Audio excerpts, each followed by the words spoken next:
Hello student, मैं अरविंद कुमार आज आप लोगों के लिए हिंदी और हिंदी ग्रामर से रिलेटेड काफ़ी इम्पोर्टेंट क्वेश्चंस लेके आया हूँ। तो आप लोग वीडियो में शुरू से अंत तक अवश्य बने रहिएगा, क्योंकि यहाँ पे हर एक प्रश्न आप लोगों के लिए काफ़ी इम्पोर्टेंट रहने वाला है। तो चलिए ज़्यादा समय न लेते हुए हम प्रश्न की ओर बढ़ते हैं। मेरे सामने जो फर्स्ट प्रश्न दिया गया है, संधि के कितने भेद होते हैं? संधि के कितने भेद होते हैं? Option A 3, option B 4, option C 5, option D 6। तो काफ़ी इम्पोर्टेंट क्वेश्चन है। देखिए, संधि के 3 भेद होते हैं, स्वर संधि, व्यंजन संधि और विसर्ग संधि। तो यहाँ पे आपका ऑप्शन नंबर ए बिल्कुल राइट आंसर लॉक हो जाएगा। नेक्स्ट क्वेश्चन जो आता है, रामचरितमानस की भाषा क्या है? भोजपुरी, प्राकृतिक, ब्रजभाषा, अवधी। तो रामचरितमानस की भाषा जो है वह अवधी भाषा है, जो कि आपका यहाँ पे ऑप्शन नंबर डी बिल्कुल राइट आंसर लॉक हो जाएगा। नेक्स्ट क्वेश्चन जो है, स्वर संधि के कितने भेद होते हैं? देखिए, बहुत ही इंपॉर्टेंट क्वेश्चन है। स्वर संधि के कितने भेद होते हैं? Option A 3, option B 4, option C 5, option D 6। तो स्वर संधि के मुख्य 5 भेद होते हैं, जो कि यहाँ पे आपका ऑप्शन नंबर सी बिल्कुल राइट आंसर लॉक हो जाएगा। और 5 भेद दीर्घ संधि, गुण संधि, वृद्धि संधि, यण संधि, अयादि संधि होता है, जो कि यहाँ पे आपका ऑप्शन नंबर सी बिल्कुल राइट आंसर लॉक हो जाएगा। अगर आप लोग किसी भी क्वेश्चंस का आंसर जान रहे हैं तो आप लोग हमें कमेंट बॉक्स में कमेंट करके अपना आंसर अवश्य बताएं।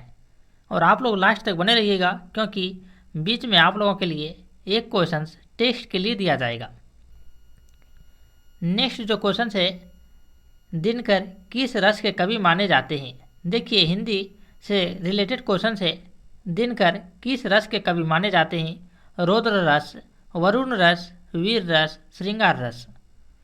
तो दिनकर जी जो है वह आपका वीर रस के कवि माने जाते हैं, जो कि यहाँ पे आपका ऑप्शन नंबर सी बिल्कुल राइट आंसर आपका लॉक हो जाएगा।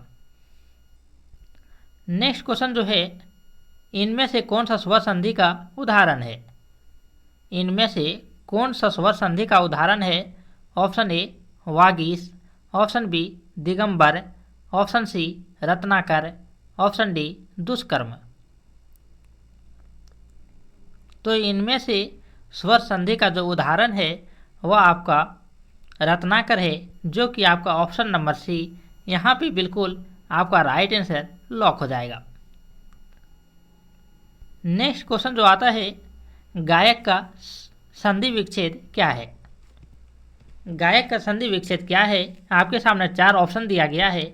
इन चारों ऑप्शन में से सही आंसर क्या होगा, आप लोग हमें कमेंट बॉक्स में कमेंट करके अवश्य बताइएगा, क्योंकि यह क्वेश्चन आप लोगों की टेस्ट के लिए दिया गया है। नेक्स्ट क्वेश्चन जो आता है, निम्नलिखित में से द्वंद्व समास किस शब्द में है? ऑप्शन ए पाप पुण्य, ऑप्शन बी धड़ाधड़, ऑप्शन सी कल प्रवीण, ऑप्शन डी त्रिभुवन। तो इनमें से द्वंद्व समास किस शब्द में है? तो यहाँ पे आपका पाप पुण्य जो है यह द्वंद्व समास है, जो कि आपका ऑप्शन नंबर ए यहाँ पे बिल्कुल राइट आंसर आपका लॉक हो जाएगा। नेक्स्ट क्वेश्चन जो आता है, द्विगु समास का सही उदाहरण कौन सा है? द्विगु समास का सही उदाहरण कौन सा है? तो यहाँ पे आपका राइट आंसर जो लॉक होगा वह त्रिभुवन, जो कि ऑप्शन नंबर डी बिल्कुल यहाँ पे राइट आंसर लॉक हो जाएगा। नेक्स्ट क्वेश्चन जो आता है, सर्वनाम के कितने प्रकार हैं? सर्वनाम के कितने प्रकार हैं? Option A 4, option B 5, option C 6, option D 7।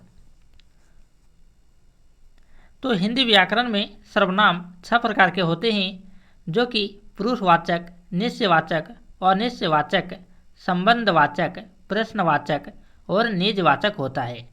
तो यहाँ पे आपके सामने ऑप्शन नंबर सी बिल्कुल राइट आंसर लॉक हो जाएगा, जो कि सर्वनाम 6 प्रकार के होते हैं, जो कि आपका ऑप्शन सी बिल्कुल राइट आंसर लॉक हो जाएगा। नेक्स्ट क्वेश्चन जो है, विशेषण के कितने प्रकार हैं? विशेषण के कितने प्रकार हैं? विशेषण मुख्य रूप से 4 प्रकार के होते हैं, जो कि गुणवाचक, संख्यावाचक, परिमाणवाचक, सर्वनामिक या संकेतवाचक के नाम से भी हम लोग जानते हैं। जो कि विशेषण मुख्य रूप से 4 प्रकार के होते हैं, जो कि आपका यहाँ पे ऑप्शन नंबर बी बिल्कुल राइट आंसर लॉक हो जाएगा। नेक्स्ट क्वेश्चन जो आता है, समास के मुख्यतः कितने भेद होते हैं? समास के मुख्यतः 6 भेद होते हैं। अव्ययीभाव समास, तत्पुरुष समास, कर्मधारय समास, द्विगु समास, द्वंद्व समास और बहुव्रीहि समास होता है। जो कि यहाँ पे आपका ऑप्शन डी बिल्कुल राइट आंसर लॉक हो जाएगा, जो कि समास कुल 6 प्रकार के होते हैं, जो कि आपका ऑप्शन डी यहाँ पे बिल्कुल राइट आंसर लॉक हो जाएगा।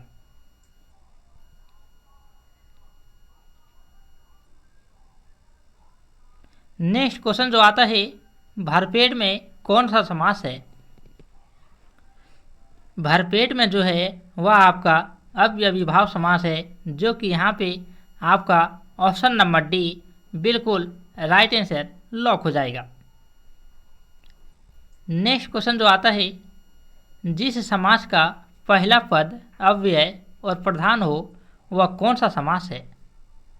जिस समास का पहला पद अव्यय और प्रधान हो वह आपका अव्ययीभाव समास हो जाएगा, जो कि ऑप्शन नंबर डी यहाँ पे बिल्कुल राइट आंसर लॉक हो जाएगा। यहाँ पे एक और क्वेश्चन बनता है, अव्ययीभाव समास किसे कहते हैं? तो उसका आंसर हो जाएगा, जिस समास का पहला पद अव्यय और प्रधान हो उसे हम लोग अव्ययीभाव समास कहते हैं। नेक्स्ट क्वेश्चन जो आता है, उपसर्ग का प्रयोग कब होता है? उपसर्ग का प्रयोग कब होता है? तो उपसर्ग का प्रयोग शब्द के आदि में होता है, जो कि यहाँ पे आपका ऑप्शन नंबर ए बिल्कुल राइट आंसर आपका लॉक हो जाएगा।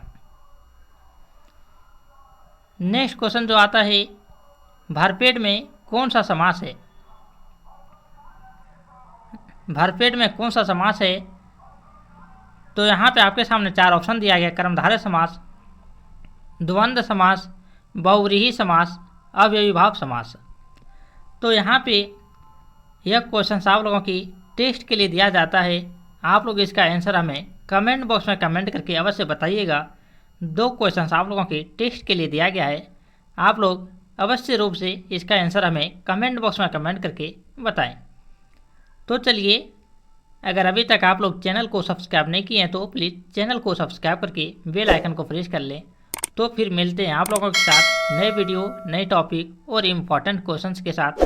तब तक के लिए take care and bye bye.